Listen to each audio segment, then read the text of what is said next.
Hello everyone, today I'll be looking at Moll Flanders through a feminist lens, drawing on ideas about gender identity and power.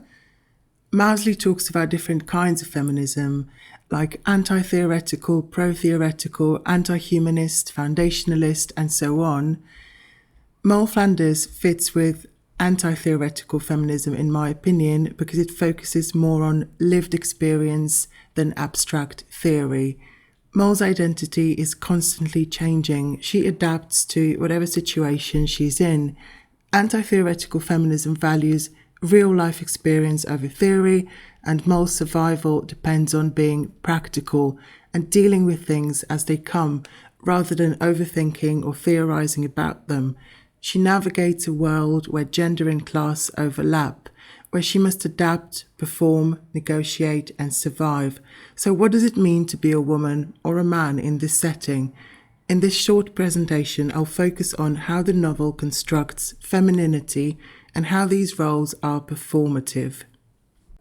So I'll be looking at 3 passages, and this first passage is from one of the first chapters, and because I'm using the online Gutenberg edition, I don't have a page number. Apologies for that. So already we've found out about Moll's upbringing, her first marriage, and her move to London. And at this point, she's reflecting on the marriage market, how it works, what its rules are. And I think we can read this passage as a pretty straightforward critique of femininity and marriage in Moll's society. She points out that all the virtues in the world aren't enough to recommend a woman if she doesn't have any money. Men care less about a woman's qualities if the portion is right.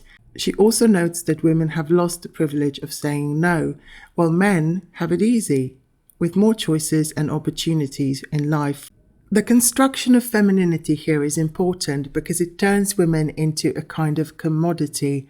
A prostitute must be beautiful because she is literally selling herself, while a wife's value is measured by her fortune, her economic worth. So women are only worth as much as they bring to the table.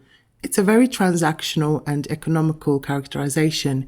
Gender is shown as a societal and economic construct, and in both cases, only men have real agency. Women just follow rules they didn't make.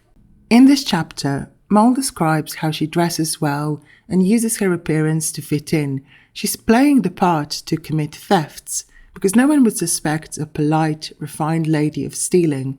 The performance of femininity enables her to commit crimes. It's a mask she adapts to her aims. Moll is a shapeshifter, constantly shifting roles.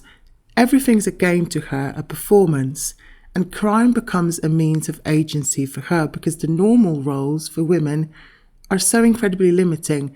Ironically, the very aspects of society she criticized before, she now exploits. She steals lace, silver, a gold watch, so objects with economic value. Femininity in this way becomes tied to commodities. She quite literally becomes a woman of value, a woman with value. So here we have another example of performing femininity, but this time she goes out in an equipage quite different and dresses herself as a beggar woman. To her, femininity is a disguise, something that can be easily put on and taken off. And not only does she construct and perform her femininity, but she also constructs her social status and identity. So this gives her access to more criminal opportunities. She can move unseen and enter places that might otherwise be closed off. Performing her femininity provides her with agency. And this is also an interesting contrast to her initial critique of society, where she says that only money matters. But here she demonstrates that, as Shakespeare famously wrote, the apparel oft proclaims the man, or in this case, the woman. So the clothes make the person, not the money. To sum up, Moll Flanders shows how gender roles are all about performance and how Moll uses this to her advantage. She plays with these roles and pushes back against the limits society sets for her, and always finds ways to survive and thrive in a world that's been stacked against her from the get-go. Thank you.